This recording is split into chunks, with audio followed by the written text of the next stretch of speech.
안녕하십니까. 우리는 인생의 주인공으로 살고 싶어 합니다. 조력자 소리는 별로 듣고 싶지 않습니다. 조력자라는 건 도와주는 사람입니다.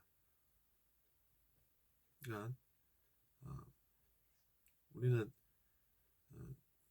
주인공으로 살 때 자기 자신에 대한 자존감도 생기죠. 그래서 다들 주인공으로 살고 싶어 합니다. 그럼 조력자는 어떤 역할입니까? 도와주는 역할을 하죠. 그러니까 보면 그런 조력자 역할을 하는 그런 분들이 계시죠.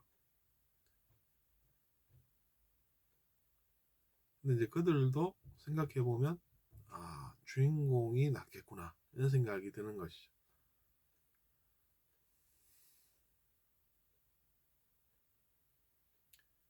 그렇기 때문에 저는 나를 도와달라 이런 이야기를 그렇게 좋아하지는 않습니다. 주인공이 좋지 조력하는 인생이 뭐가 좋을까 이런 생각이 이제 다들 듭니다. 근데 보면 남 이야기를 많이 하죠. 그러면 이제 남 이야기를 많이 한다는 것은 어떤 것이냐면 그 사람이 주인공이 되는 그런 느낌입니다.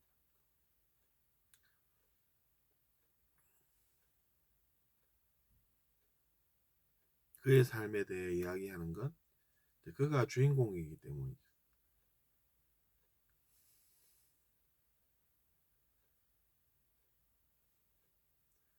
그럼 주인공은 어떤 생각을 합니까? 난 뭘 해야 되나 이런 생각을 하죠. 그래가지고 내가 용서를 해야 되겠다. 그러면 어떻게 됩니까? 내가 할 수 있는 건 용서밖에 없군. 내가 문제를 만들겠나 뭘 하겠나 그런 생각이 들기도 합니다. 그러면 우리는 주인공으로서 사는 것이죠. 근데 그 사람이 그래가지고 되겠나 이러면 그 사람이 잘 살게 되는 과정이 있는 그런 이제 이야기가 됩니다. 그렇게 주인공은 시련을 겪는 것이죠. 시련을 겪긴 하는데 결국에는 잘 되는 이야기입니다. 왜냐면 그 사람을 사람으로 만들게 되려면 그 사람은 사람으로 살게 되는 것 아니겠습니까? 진정한 사람으로 산다 이렇게 이제 되는 것이겠죠.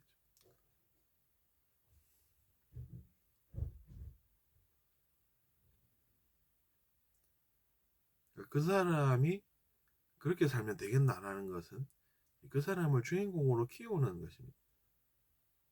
어찌 보면 그렇습니다.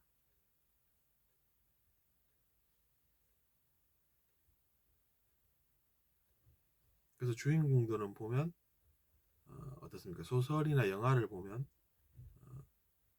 아직 충분히 성숙하지 않을 때는 시련을 겪죠. 근데 그러면서 결국에는 잘 되죠.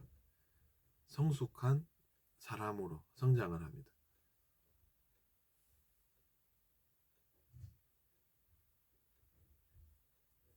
물론 우리가 이제 사람으로서 한계는 있지만 그럼에도 불구하고 그렇게 이제 주인공으로 살아가는 인생이 좋다면 우리 자신의 행동이 바뀌어야 되겠죠.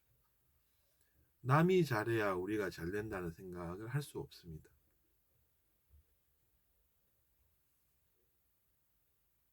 주인공이 잘하면 조연이 나도 잘 되겠지. 이런 생각은 사실은 그렇게 하고 싶은 생각은 아니죠.